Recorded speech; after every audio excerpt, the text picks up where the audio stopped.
I guess the biggest surprise I had while studying these four groups was seeing that a large part of their agenda was trying to make us an immoral people.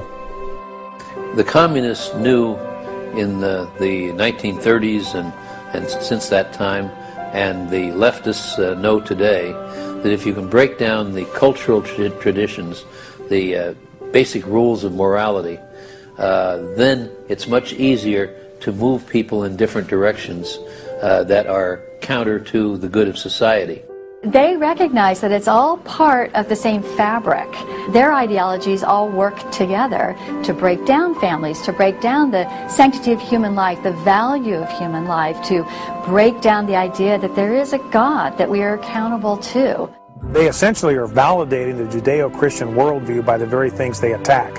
Because in their effort to destroy our culture, they know that they have to go after the very things that the Judeo-Christian tradition honors and values.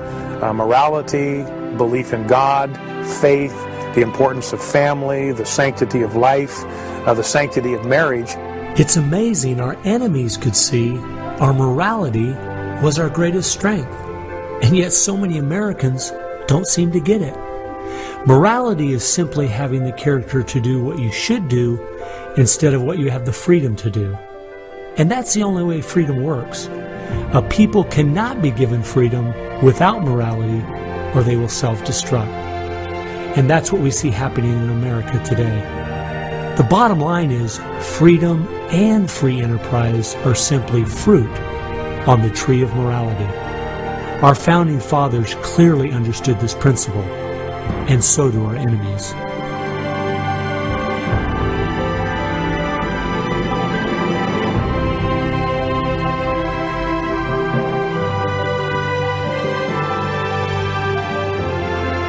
There is an important fact we need to face. If we had Ronald Reagan as president, low taxes, and a strong national defense, the ship certainly wouldn't be sinking as fast as it is now. But it would still be sinking. A booming economy doesn't take care of the major problems we face. 50% of all marriages end in divorce. 40% of all children born out of wedlock. Over 3,000 women a day aborting their babies. 19 million new cases each year of sexually transmitted diseases. Schools that teach the children everything is relative. There is no right or wrong. And the list goes on and on. I recently read in our local paper that over the last 12 months, almost 7% of all high school students in my state tried to commit suicide. Our society is falling apart, whether we want to admit it or not.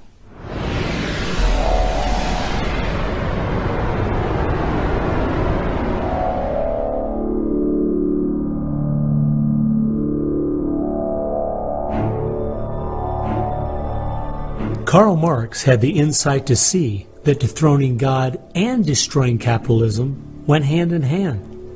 As you attempt to dethrone God by erasing the morality in a society and destroying his institutions, the family and the church, you are destroying capitalism. Because as the families fall apart and the church loses its influence, society starts to crumble. And then government has to expand to pick up the pieces. The question, as Whittaker Chambers put it, was God or man? God or man? Karl Marx was an atheist. Marx's philosophy was that people existed for the benefit of the state. What Marxism did and does, and all the other isms of the modern era, is to try to dethrone God by deifying man. You have to discredit God. He's your competition. The 20th century ushered in several ideologies that sought to devalue God and elevate man. Communism, relativism, humanism.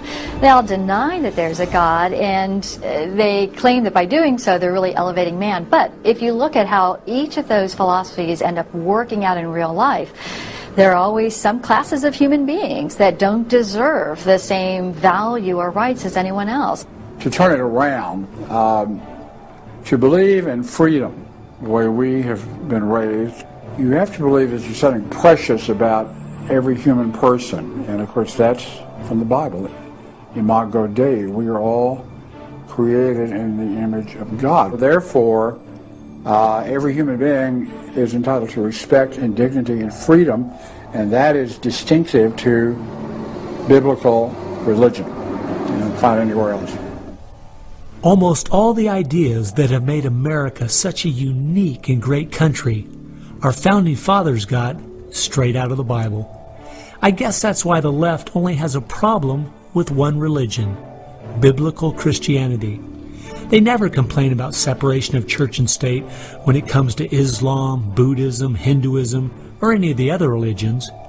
In fact, a couple years ago, the Dalai Lama came to my town, and during the school day, at taxpayers' expense, thousands of our local school children were bussed in to hear him talk.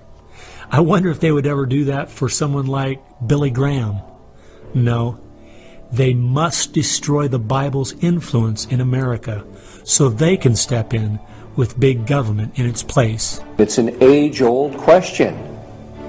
Are we going to believe in God, or are we going to play God ourselves?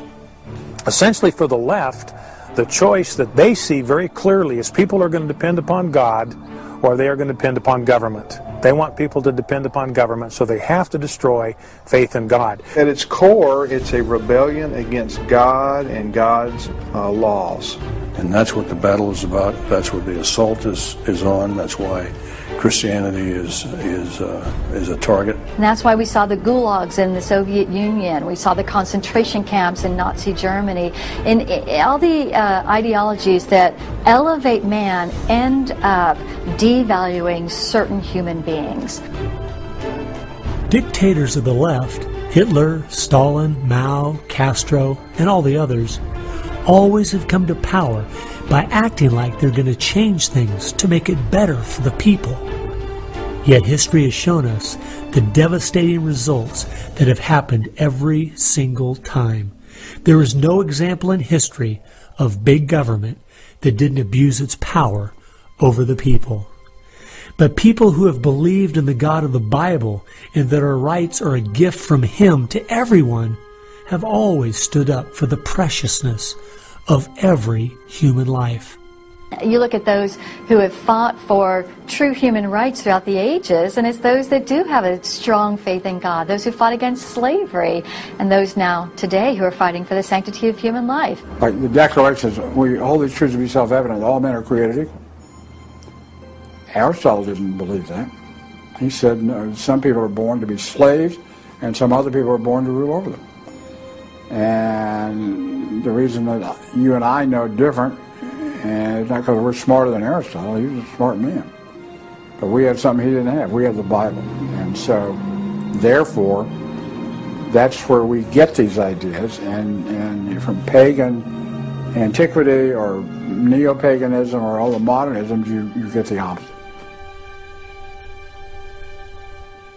After studying this topic for the last 2 years and reading literally hundreds of their books and articles and speeches, I've come to the conclusion, whether the left knows it or not, their plans and goals can all be summed up very simply: they are at war with God. A people that are moral and believe their rights come from God would not only never want what they're selling, but would also never need it. And they know that.